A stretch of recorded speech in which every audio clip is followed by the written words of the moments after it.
राधे राधे मित्रों, आज बात करते हैं प्रद्योत गुरुकुल में एक नए अलंकार पर। आज का अलंकार है अतिशयोक्ति अलंकार। अतिशयोक्ति अलंकार बहुत ही सरल अलंकार है। अतिशयोक्ति शब्द पर यदि बात करें तो अतिशयोक्ति दो शब्दों के योग से बना है। कौन कौन से दो शब्द हैं? अतिशय, धन उक्ति। गुण स्वर संधि है, अ और ओ मिलकर ओ हो गया। अतिशय, धन उक्ति, अतिशयोक्ति, अतिशयोक्ति। ठीक है, शुद्ध वर्तनी है। वर्तनी में भी पूछा जाता है, ये शुद्ध वर्तनी है।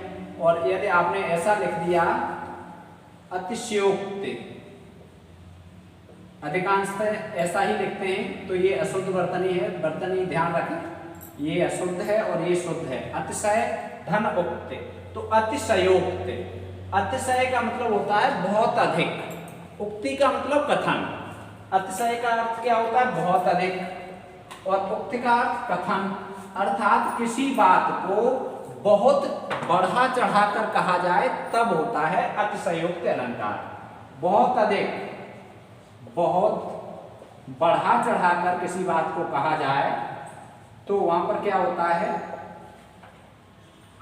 अतिशयोक्ति, अतिशयोक्ति अलंकार। ठीक है, अतिशयोक्ति अलंकार कहाँ होता है? जहां किसी बात को बहुत बढ़ा चढ़ाकर कहा जाए।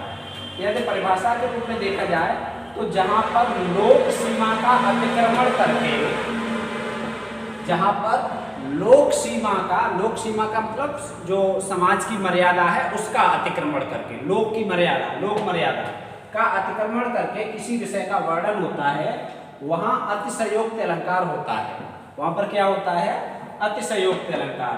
अब उदाहरण देखते हैं, जैसे हनुमान की पूंछ में लगे न पाई आग और लंका सारी जल गई, गए निशाचर भाग। तो यहाँ क्या है? बहुत बढ़ा चढ़ाकर कहा है।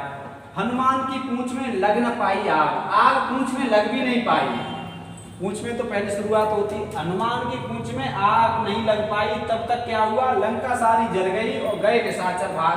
पूरी लंका जल गई और राक्षस, निशाचर का अर्थ होता है राक्षस, राक्षस भी भाग गए और हनुमान की पूंछ में आग नहीं लग पाई तब तक।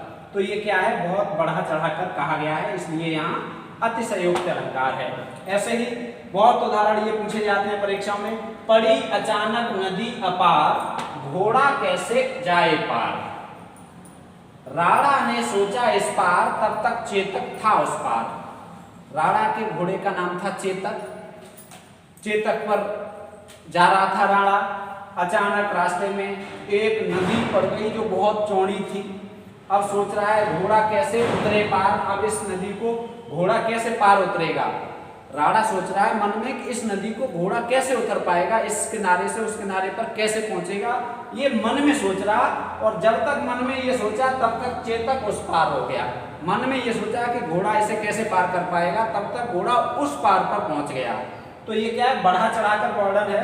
यदि बहुत चौड़ी नदी है, जैसे आपने गंगा देखी है, यमुना देखी है, या कोई भी नदी है, तो जो सैकड़ों मीटर चौड़ाई होती है जिसकी, और उस नदी को घोड़ा इधर से उधर कैसे पार कर सकता है? नहीं कर सकता। लेकिन क्या है कि बढ़ा चढ़ाकर वर्णन किया गया है कि इतना कूदने वाला था और इतना बलशाली था घोड़ा कि इस पार से उस पार पहुंच गया। तो लोक सीमा का अतिक्रमण कर दिया गया है।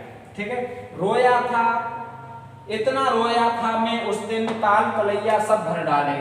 ताल भी भर गए, तलैया भी भर गए, सब। इतना रोया, इतना रोया, इतना रोया कि ताल तलैया सब भर गए। तो क्या है? यहाँ पर अतिक्रमण है लोक सीमा का, इसलिए यहाँ पर अतिशयोक्ति है। छोटी सी बात को बढ़ा चढ़ाकर कहा गया है, अतिशयोक्ति अलंकार। ठीक है, इसके भेद पूछे जाए तो 7 भेद हैं। नाम चाहे तो आप लिख सकते हैं। रूप का अतिशयोक्ति, साप हनु वात अतिशयोक्ति, भेद का अतिशयोक्ति। ठीक है, संबंधातिशयोक्ति, चपलातिशयोक्ति, संधियां हैं, अक्रमातिशयोक्ति और अत्यंतातिशयोक्ति। ये 7 भेद हैं अतिशयोक्ति अलंकार के। भेद हो गए और उदाहरण हो गए। उम्मीद है कि आपको अतिशयोक्ति अलंकार समझ में आया होगा। किसी भी बात को बढ़ा चढ़ाकर कहना अतिशयोक्ति होता है। मिलते हैं अगली वीडियो में। राधे राधे।